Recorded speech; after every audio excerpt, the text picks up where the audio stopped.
when you apply for a job here in Germany, they want to see if you are able to integrate it into a German work culture. If you show that, okay, they will know you are able to work in the German work culture. That will be a really important thing when you apply for a job here.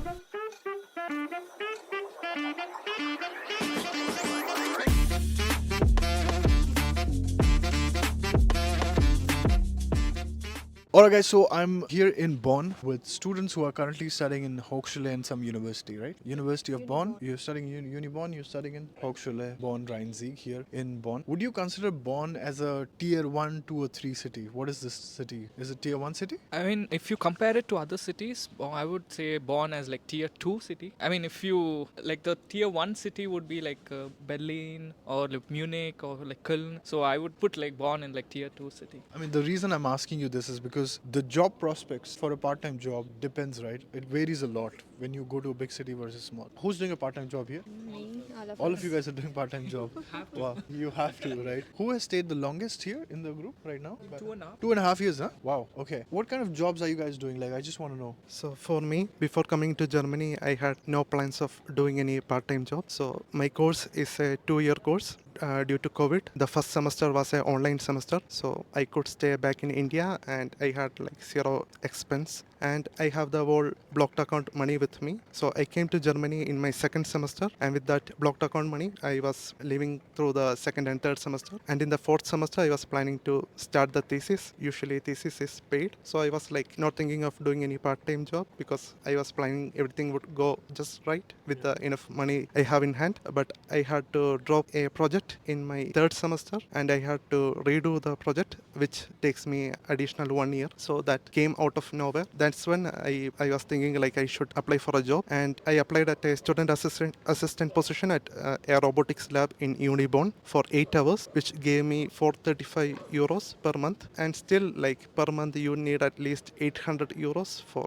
like proper survival. And I applied to multiple other jobs, but everything was rejection. So since there was no other income method, I approached Student and Work Bonn and applied for a student loan. With their help, I was able to acquire a student loan, which gave me 500 euros per month for 1 year. Wow. And every month they give you 500? 500 euro, and I can repay this after completing my course, after getting a job, and per month I have to give only 150 euros back. So it's like a long-term repayment, and the interest rate is only like 3% or 5%, which is like one-time interest rate. I took 6,000 euros, and I have to give back 6,300 euros in a, like a long term. Did you guys know this? Even I did not know this. Yeah, but the only condition is like you should submit a guarantor for you to get the loan. How did you do that? My brother was working in Germany. So you need somebody in Germany. Yeah. Do they have to be like a blood relationship, or? If it's a blood relationship, it's better, and he should have sufficient income to pay back this money. Nice, man. So I took that opportunity to get the money. That would be like ending soon. Like And it will be. do they give the money, the entire 6,000 euros, they gave you directly in your account? Yeah, into my account, like 500 euros per month. And That's is cool. Student and Work associated with some local bank here, or who gave this money? It's by the NRW state. So if people are coming to different states, they can go and check with Student and Work. Yeah, because like they have different schemes, like different loan schemes. Right. So if you are like European, you have like more number of loans available. So since I am from like outside Europe, I need to present a guarantor. And that's all what you'd give. Yeah. And from a guarantor's point of view, did you give their salary slips, probably Yeah, work salary contract? slip. Yeah, everything should be given. Okay.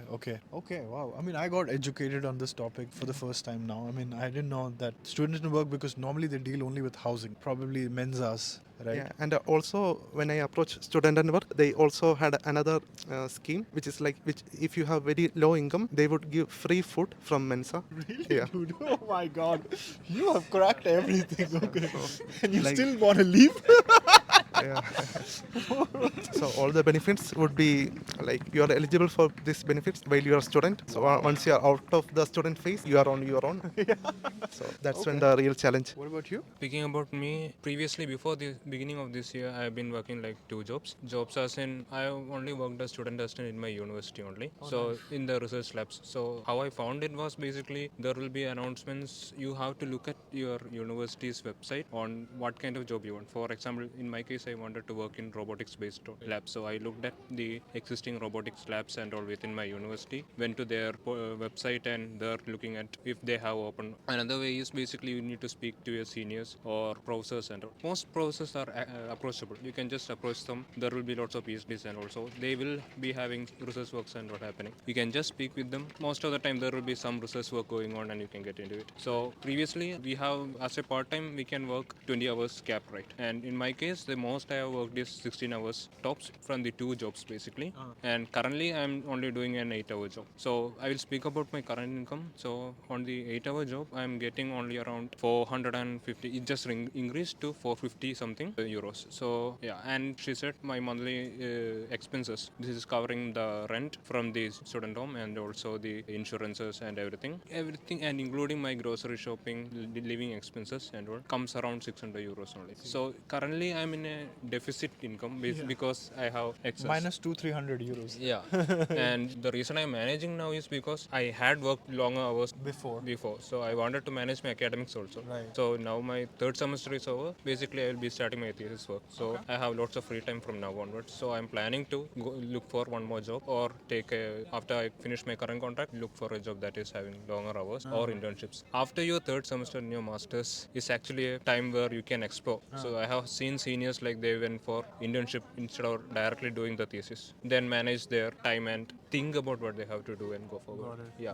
I think it's also good about this kind of job is you can add to the CV, right? Yeah, it's really good. Because when you do odd jobs, it's hard to put that in the CV. Like if you were delivering pizzas, I don't know if you want to add to your CV. The advantage for university jobs is you also get like an additional bonus of like co-authoring a paper, which is pretty huge actually. Like you usually work under a PhD, and the PhDs write papers, and you could be a co-author for that. So this gets submitted to like prestigious conferences, and that could also go on. And you get to work on like robots. That's pretty good. Like in our case, it's pretty useful for us. I have to add on to that. Basically, when you apply for a job here in Germany, even if you have an experience back home in India, weightage for that is really low. But they want to see if you are able to integrate it into a German work culture. So if you show that okay, you have worked in a technical or even for odd jobs also, it will be if you show that okay, they will know you are able to work in the German work. So yeah, that will be a really important thing when you apply for a job here. If you are applying for a job in the same field, then yeah, obviously it will be much better than a same experience back home.